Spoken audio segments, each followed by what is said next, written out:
Laura vivait une routine monotone, enveloppée par une sensation de vide. Depuis la perte de son mari, elle s'était isolée du monde.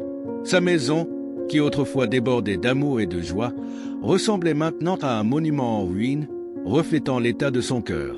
Les murs étaient couverts de marques du temps, les meubles poussiéreux, et le jardin, qui avait toujours été son refuge, se trouvait désormais désolé, avec des fleurs fanées et des mauvaises herbes envahissantes. Tous les jours, Laura passait des heures à son travail, un bureau qui ne lui apportait aucune satisfaction, mais qui occupait son esprit et la tenait éloignée de ses émotions. Elle était devenue l'ombre de ce qu'elle était avant, vivant mécaniquement, sans passion ni but. Un matin, alors que Laura se préparait à sortir, elle fut surprise par un coup léger à la porte. De l'autre côté se trouvait un homme d'apparence humble, vêtu de vêtements usés et avec un regard serein. Il se présenta comme Rémi, un jardinier itinérant, offrant ses services en échange de nourriture et d'une petite somme d'argent. Sa voix était calme, presque réconfortante, mais portait un ton de fatigue, comme s'il portait également un lourd fardeau. Laura hésita, méfiante envers les étrangers. Mais quelque chose dans les yeux de Rémi, peut-être son humilité ou la manière dont il regardait le jardin abandonné, la fit reconsidérer. Elle accepta son offre, lui remettant le peu d'argent qu'elle avait dans sa poche. Quand Laura rentra du travail ce soir-là, elle fut accueillie par une vision qui la laissa sans voix. Son jardin, qui avait été un symbole de sa tristesse, était revitalisé. Les mauvaises herbes avaient été arrachées, la pelouse taillée, et les fleurs, qui semblaient avoir perdu toute vie, étaient redressées, comme si elles avaient reçu une nouvelle chance. Même la clôture, qui s'effondrait, avait été réparée, et l'abri à outils avait un nouveau toit improvisé. Laura ressentit une vague d'émotions qu'elle n'avait pas éprouvée depuis longtemps, de la gratitude mêlée à une légère espérance. Elle réalisa que, au milieu du chaos de sa vie, quelqu'un avait apporté un peu d'ordre. Dans les jours qui suivirent, Rémi revint au jardin de Laura. Chaque fois qu'elle rentrait du travail, elle trouvait une nouvelle surprise, un arbre taillé, un parterre de fleurs réorganisé, ou une nouvelle plante soigneusement plantée. Ils commencèrent à discuter, d'abord de manière superficielle, mais bientôt ils approfondirent leurs échanges sur des sujets plus personnels. Rémi partagea son histoire. Il avait perdu sa famille et sa maison dans une inondation dévastatrice qui avait ravagé son village natal. Depuis lors, il errait de ville en ville, s'occupant des jardins comme une façon d'honorer la mémoire de son père, avec qui il avait appris l'art du jardinage.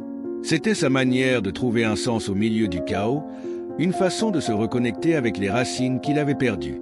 Avec le temps, Laura commença à faire davantage confiance à Rémi, l'invitant à effectuer de petites réparations à l'intérieur de la maison, qui commençaient également à refléter ce renouveau.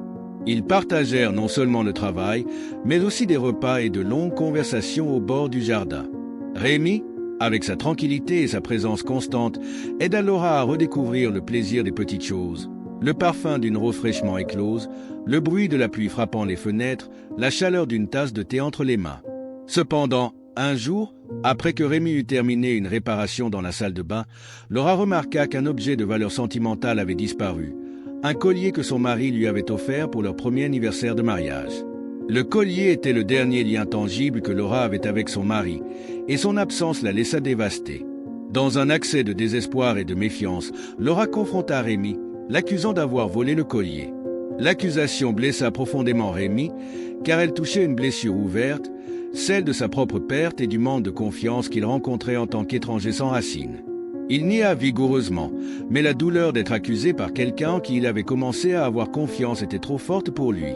Sans un mot de plus, Rémi quitta la maison de Laura, le cœur lourd de chagrin et de déception.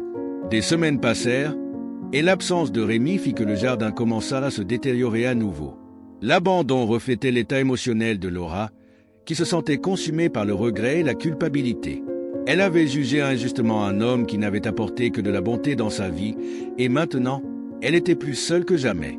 Ce fut alors, lors d'un mariage de famille, que Laura rencontra Martha, son ex-belle-mère. À son grand étonnement, Laura remarqua que Martha portait le collier disparu. Lorsqu'elle la confronta, Martha admit avoir pris le collier, croyant qu'il devait rester dans la famille de son fils. Elle n'avait pas réalisé à quel point le collier signifiait pour Laura, et dans son propre deuil, elle avait agi de manière égoïste. Laura était partagée entre le soulagement et la culpabilité. Elle savait qu'elle devait corriger son erreur et demander pardon à Rémi. Mais le retrouver s'est avéré être un défi. Elle a commencé à le chercher en ville, demandant après lui dans les jardins, les marchés et les parcs, mais Rémi semblait avoir disparu. Cette recherche est devenue pour Laura une quête introspective, la forçant à affronter ses peurs, sa solitude et la manière dont elle avait laissé le deuil définir sa vie. Finalement, après des semaines de recherche, Laura a trouvé Rémi lors d'un événement communautaire dans une ville voisine. Il semblait différent, avec une posture plus droite et une nouvelle confiance dans le regard. Pendant leur séparation, Rémi avait trouvé un nouveau but. Il avait commencé à travailler dans un centre de jardinage communautaire, aidant à transformer des terrains abandonnés en espaces verts pour la communauté. Les larmes aux yeux, Laura a demandé pardon, expliquant le malentendu à propos du collier. Elle s'est ouverte à Rémi comme jamais auparavant, partageant ses luttes, son deuil et la douleur d'avoir perdu la seule personne qu'elle avait vraiment aimée. Rémi, avec son calme caractéristique, a écouté en silence. Lorsqu'elle a terminé, il a accepté ses excuses, comprenant la profondeur du désespoir que Laura avait ressenti. Il savait, par sa propre expérience, combien le deuil peut déformer la perception et pousser les gens à agir de manière inhabituelle. Ils ont passé la nuit à discuter non seulement du passé, mais aussi de l'avenir. La connexion qu'il avait construite auparavant était intacte et peut-être même plus forte, car il y avait maintenant une compréhension mutuelle des fragilités humaines. Laura s'est rendue compte que, pour la première fois depuis longtemps, son cœur s'ouvrait à nouveau, non seulement à l'amour, mais aussi à la vie.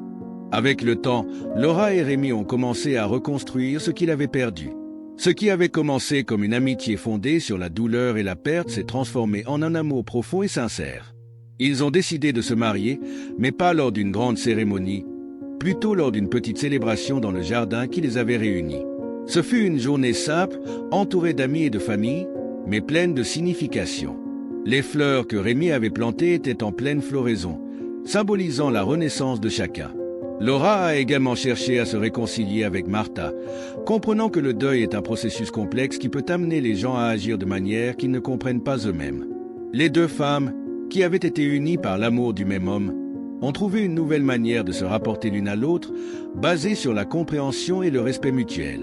Martha a commencé à visiter fréquemment le nouveau foyer de Laura et Rémi, et ensemble, elles ont créé un petit mémorial dans le jardin, où elles ont planté un arbre en hommage au mari de Laura. Les années ont passé, et Laura et Rémi ont continué à travailler ensemble, non seulement dans le jardin, mais aussi dans leur vie. Ils ont affronté des défis, comme tous les couples, mais ont toujours trouvé de la force l'un dans l'autre. Le jardin est devenu un symbole de leur parcours plein de vie, mais aussi de cicatrices racontant des histoires de douleur et de dépassement. Et, chaque matin, Laura regardait cet espace et se souvenait que, même dans les pires tempêtes, la vie trouve toujours un moyen de refleurir. L'histoire de Laura et Rémi est la preuve que la vie peut être pleine de surprises, que la douleur peut être transformée en quelque chose de beau, et que, même lorsque tout semble perdu, il y a toujours une chance de renouveau. L'amour, sous ses nombreuses formes, est la force qui nous guide, nous guérit et nous aide à retrouver notre chemin vers nous-mêmes et ceux que nous aimons. Et ainsi, Laura et Rémi ont poursuivi leur chemin, non pas en tant que personnes parfaites, mais en tant qu'âmes qui, ensemble, avaient trouvé un foyer, un jardin et un avenir radieux, parmi les roses qui refleurissaient à chaque nouveau printemps.